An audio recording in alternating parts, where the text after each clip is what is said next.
Hello guys, I'm Memories. Welcome back to my channel. So in this episode, I'm a support system to my wife here. As you know, raising infants is very hard and delicate matter. So I must help here around, be around. Raising an infant after a C-section presents unique challenges rooted in the mother's surgical recovery and the baby's distinct physiological transition to life outside the womb. A C-section is a major abdominal surgery that significantly impacts the early weeks of parenting. There are many physical limitations. Recovery often includes restricted activities for up to 6 weeks, such as limits on lifting, housework, and driving. There are some pain in mobility. Incision pain can make basic tasks like sitting up, standing, or holding the baby difficult. Chronic pelvic pain or nerve discomfort in the abdominal can also persist. Compared to a normal birth, a C-section birth are linked to a 2 to 3 times higher likelihood of breastfeeding problems compared to vaginal births. This is often due to delayed initial skin-to-skin contact, surgical pain making holding the baby uncomfortable, and potential delays in milk production. There are a lot of emotional stress. Mothers may experience a sense of inadequacy in a newborn care due to physical limitations. There is also a noted increase in the risk of postnatal depression and feelings of detachment if boarding is delayed.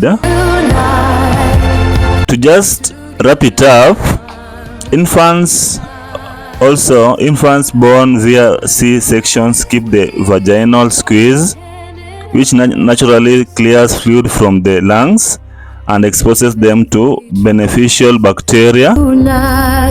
This causes the respiratory issues. The babies are more likely to have wet or juicy breathing. So in this case, help and support is very essential. Raising infants is often described as the most physically demanding stage of parenting. The transition involves intense biological shifts for the child and significant lifestyle upheaval for the parents. There are several core physical and care challenges that are involved in taking care of infants, like for example, severe sleep deprivation. Newborns do not follow a typical day-night schedule and often wake every 2 to 3 hours for feeding or soothing. This chronic lack of sleep can impact a parent's health, mood, and daily functioning. Some challenges also include feeding difficulties, physical exhaustion, and deciphering cries. For deciphering cries, a parent should understand whether a baby is crying due to hunger, overstimulation, a wet diaper, or colic. It's often a stressful process of trial and error. Also adding to this, there are also emotional and mental health challenges such as loss of personal identity, postpartum recovery, lack of confidence, postpartum mood disorders, which also includes postpartum depression and anxiety.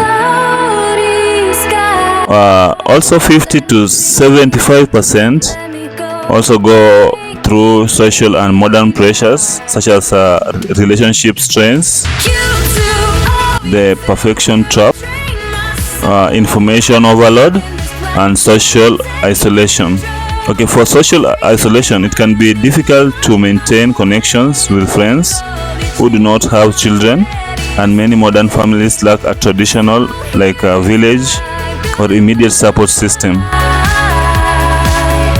And lastly, guys, there are also a little bit financial and logistic hurdle, like financial pressure. The cost of diapers, healthcare, childcare, and planning for the future can significantly strain household budgets. And also work-life balance. Transitioning back to work after parental leave is often rated as extreme challenging due to the emotional strain of separation and limited workplace flexibility. So guys, helping and support is highly needed during this period of motherhood.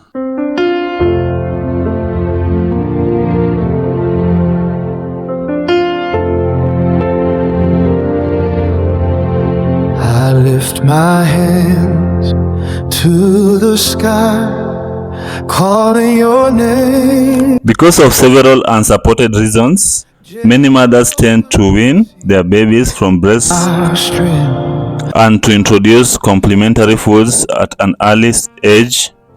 In some cases, non-milk foods are offered to infants as soon as the first month of age.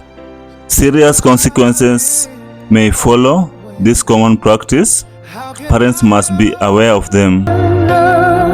Weaning and introduction of complementary foods before 17 weeks is considered early. This practice is associated with an increased risk of several disorders. These disorders can include intestinal respiratory infections, hypertonic dehydration, allergic reactions, choking, the childhood obesity, type 1 diabetes in childhood, and finally celiac disease. There is also a risk in delayed introduction of complementary foods. Weaning an infant too early is not safe. On the other hand, inclusive breastfeeding beyond 6 months is not advisable. Continued breastfeeding beyond 6 months is advisable, but always accompanied with complementary foods. Mother's milk alone cannot be expected to provide all the energy, vitamins, and minerals needed for the growing infant beyond 6 months. Although delayed, introduction of complementary foods beyond 6 months probably has fewer drawbacks than early weaning. It is still associated with some risk, including not enough energy, low iron status in the body, low vitamin D level, low vitamin A, and so forth.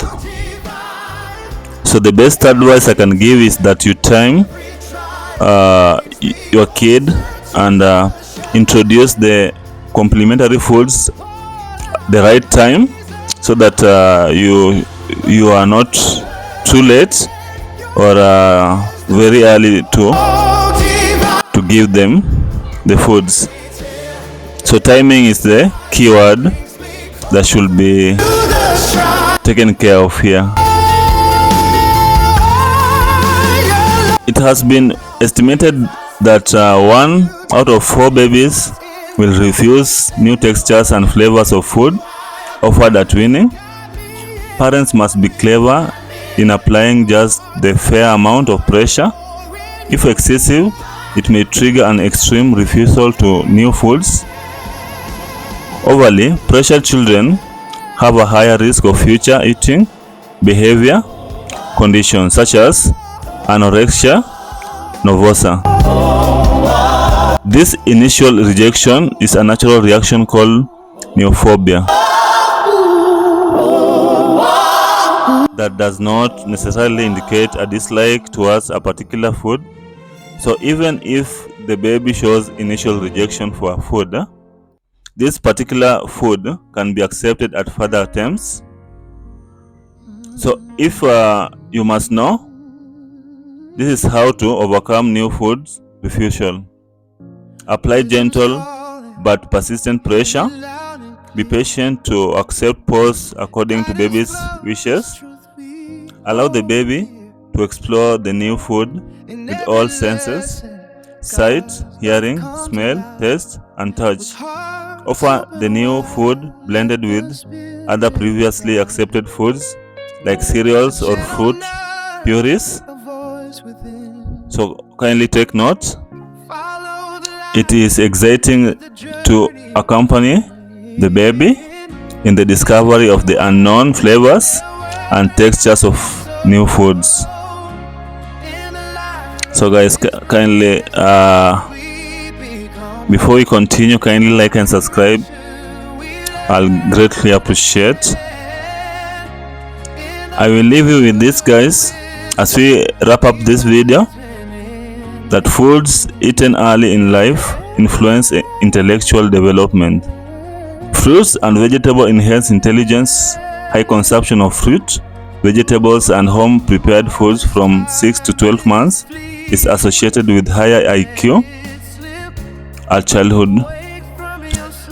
Research has shown that the early diet of a human being during infancy, when the brain is rapidly growing, has an impact on brain structure and later cognitive development. Lifelong consequences upon intellectual performance and mental functions derive from early diet.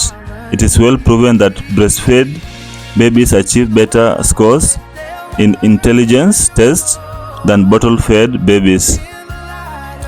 The University of Southampton in UK conducted research aimed at unveiling the connection between the weaning diet from 6 to 12 months and the cognitive and neuropsychological development later in childhood.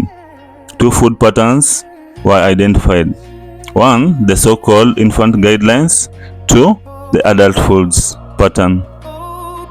Thank you so much, guys, for watching. Kindly join me in my next video for more guidelines, for more lessons, for more tips, and for more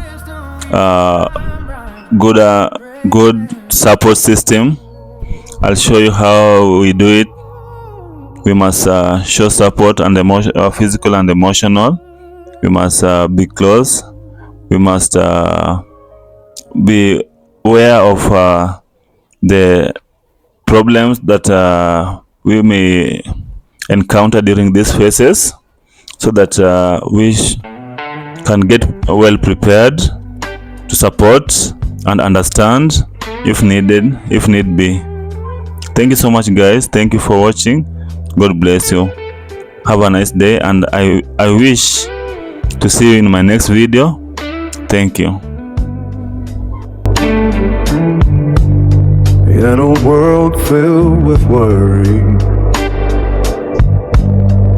we gather our faith